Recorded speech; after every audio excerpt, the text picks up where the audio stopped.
Okay, I'm going to move forward with this 6.4.4 route summarization, VLSM, and classless interdomain routing packet tracer. So I'm going to move this over here to the side. We'll use that in a minute. We found one summary route so far. We have one summary route now. All right, and what I'll do is I'll just say summary routes. And this is our first summary route that we found. It was to these two networks right here, right? So we found that summary route that'll reach these two networks right here. And now it's time to add the next piece. So down here with R2, what we're going to do is I'll go to switches here, and I'm going to grab two 2960 switches here. So I'll say this 2960 switch and another 2960 switch. And we're going to connect them to fast Ethernet interfaces, so I will need straight through cables. I'll just go to the first port, and once again, second fast Ethernet and the first port of this switch. Okay, and these are going to be two more networks that we're going to create subnets for, and then we're going to have a summary route to reach both networks. So let me label out the networks. This network, the top one right here, will be 173.16.68.0/24, right?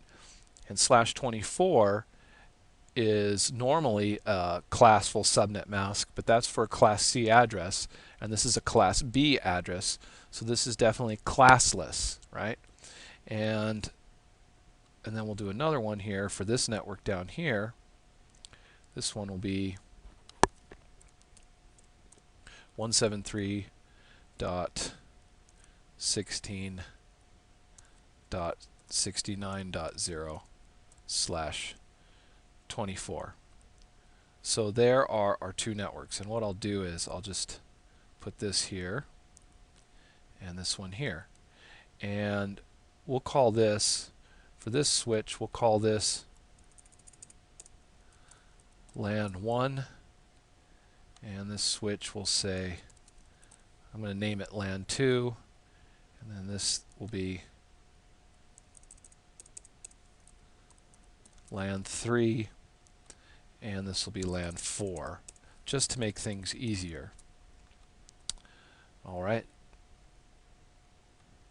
For testing out our summary routes, we're going to need some end devices, so we'll quickly add some PCs here, and we will quickly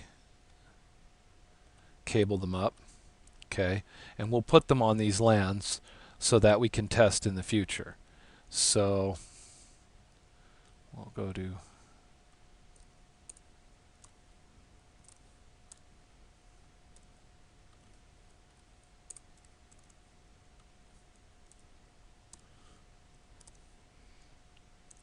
okay, so the first usable address in the network will go to the router, to the gateway. Second usable will go to this PC. All right, we'll follow that same methodology. And then for this one, for the 69 network, we'll do the same thing.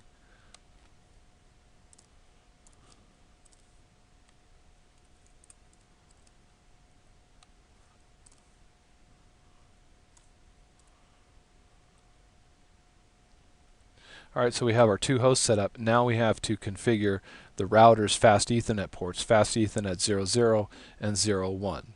So we'll do that very quickly.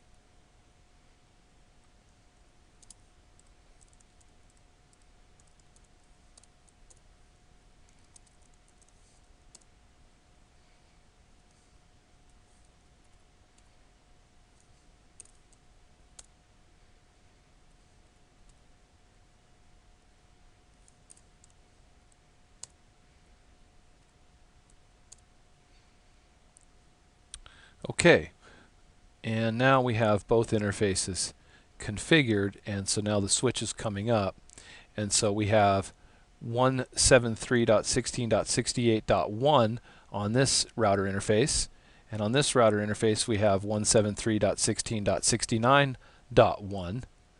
And now what we can do is we can create a summary route for these two networks, so that this router over here only has to put one route in its routing table versus two routes in its routing table. So now we have to figure out the summary route for these two networks. Okay, to do that, what I'm going to do is I'm going to adjust the binary here to find my summary route for these two networks. So I've got 173 here, I've got 16 here, so these two octets are good. So I just need to adjust these. We need 68 and 69. So I'll go to this, and right there's the 64 bit right there, right? So I'll go over and we'll add another 4 bit here. So that's 68. And this one needs to be 69 now. So we'll just change that to a 1. That goes to a 0, and then that goes to a 1. And so now in binary, I've got 173.16.68 and 173.16.69. All right, and so to find the summary route, what I need to do is find the last common bit. All right, and so if we look here, common bits, they all have the same bits, right? The two routes have the same bits all the way up until the 1 bit where it changes right here, right? And if we count from left to right, that's 8 bits, 16 bits, and this is 23 bits is the last common bit, these two zeros here. So the summary route will be, for this network, will be a /23. All right, so now it's going to be a /23, and the IP address for it, if we go up to that, we could see that it's 64 plus a 4 bit, so 68 is the common IP address for both routes here, right, the common number. And so it'll be 173.16.68.0/23, and that's going to be our summary route for these two networks. And what we can do is we can put that summary route right here in this router, and that's what we'll do, and then we'll see if we can ping across the network. All right, so I'll just open up this router really quickly, hit enter, enable conft or configure terminal, and we'll do IP route.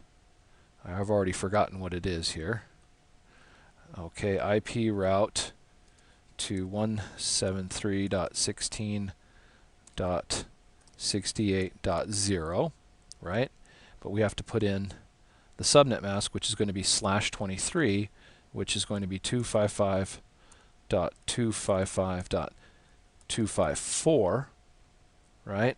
.0, and we can use the next hop IP address, or we can use the serial interface to go out of. This time, let's use the next hop IP address. So the next hop IP address would be 173.16.71, 173.16.71, and dot. And I believe that this interface is not the 5 interface, not 5. 5's over here, 6. So it would be 6.6. And hit enter. Control C, and then we'll do a copy, run, start to save.